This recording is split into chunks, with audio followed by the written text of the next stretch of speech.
Welcome to நலம் வாழ. இன்னைக்கு நம்ம எதை பற்றி பார்க்க போகிறோம்னா ஒற்றை தலைவலி.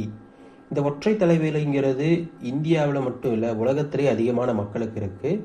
பொதுவாக இந்த ஒற்றை தலைவலிங்கிறது ஆண்களை விட பெண்களுக்கே அதிகமாக இருக்கும். ஒற்றை தலைவலினா தலையோட ஒரு பாகத்தில் மட்டும், ஒரு சிலருக்கு வலது பக்கம்னா வலது பக்கம் மட்டும் வலி இருக்கும், ஒரு சிலருக்கு இடது பக்கம்னா இடது பக்கம் மட்டும் வலி இருக்கும், எல்லா பக்கமும் இருக்காது.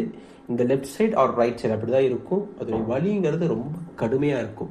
இதற்கான காரணம் என்னன்னு பார்க்கும்போது, முதல் காரணம் உங்களுக்கு ஸ்ட்ரெஸ், மன அழுத்தம் தான் முதல் காரணம். மன அழுத்தம் அதிகமாக உள்ளவங்களுக்கு, இல்லை தேவையில்லாமல் எதையாவது சிந்திச்சுட்டே இருக்கிறவங்களுக்கு ஒற்றை தலைவலி வருவதற்கான வாய்ப்புகள் அதிகம். இன்னொன்று சரியான நேரத்தில் தூங்கணும், சரியான நேரத்தில் எந்திரிக்கணும்.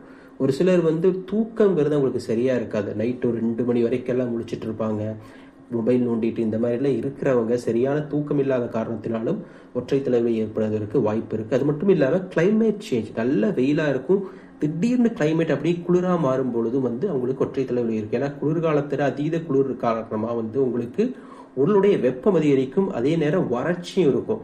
இதன் காரணமாகவும் ஒற்றை தலைவலி ஏற்படும்.